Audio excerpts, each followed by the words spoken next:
wanted to save this hairline for last. So you can see we've taken it down pretty tight using the fine-tooth comb, but I want to take it even closer, and there's something that I wanted to share with you, which is why I've saved this.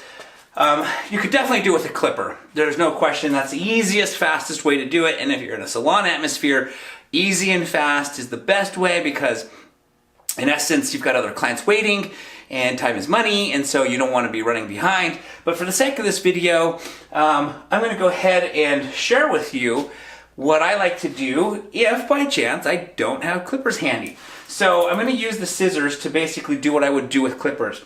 But one of the things that we want to be careful of is we don't want to cut the skin. So I'm going to come through and, without a comb, cut this hair right here by putting my scissor flat on Trevor's skin, and at some points where I want it to be softer, I'm going to angle. So this is, let's say this is the head. I'm going to go flat here where I want it to be completely short and bald, and then I'm going to angle it where I want to have some graduation. So to make sure I don't cut his skin, what I'm going to do is I'm going to put his head down so it pulls the skin tighter. Okay, if his head's up, and you'll see this more with older people when they have wrinkly skin, then you're more likely to accidentally cut them. But with younger skin, you want to pull the head down, and then you're going to even pull with your finger the skin tighter.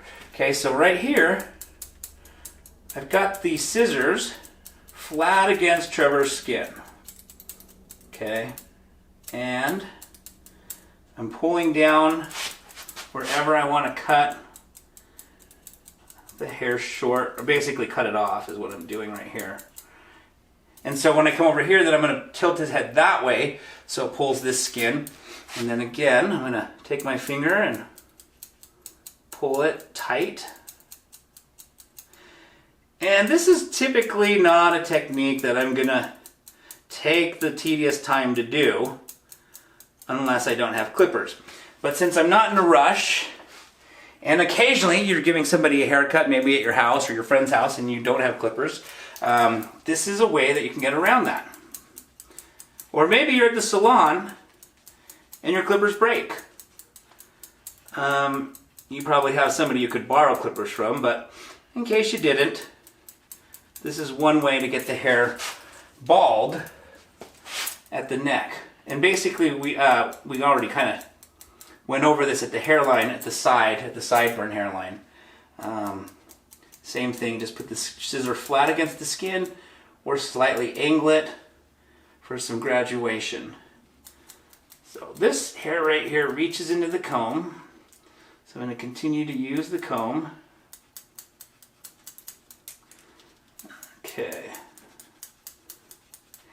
And a great way to practice this technique, if you're worried about cutting somebody because you've never done this technique before, which would not be nice to cut someone's neck or face doing their sideburn. Great way to practice this is to cut your own hair on your arm. So let's see, I just blocked the light. So take your scissor and start cutting. Crank your wrist so it pulls the skin tight, and then you could start cutting all the hair on your arm or your wrist. And you can kind of see, you can kind of experiment how flat you can put your scissor against your skin and it still won't cut you.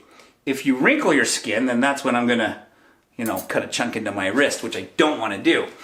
So practice on your own arm, on your own wrist, kind of pull it straight, and start to understand the angle of a scissor, how you can put it flat, it still won't cut it, angling it to kind of soften and graduate the tiny bit of hairline that you've got going on right there.